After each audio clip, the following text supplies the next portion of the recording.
ايه رأيك في مباراة غزل المحلة؟ مباراة غزل المحلة.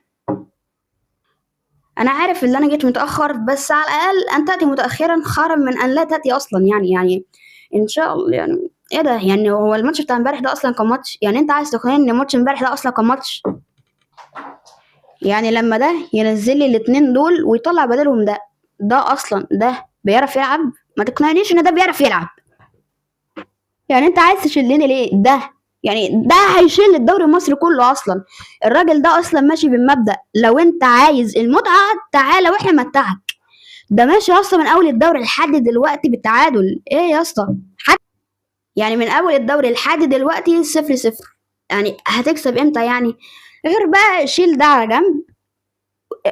ده لو كمل معانا بنفس الاسلوب ده، احنا ازاي هنلعب ماتش بيراميدز اصلا؟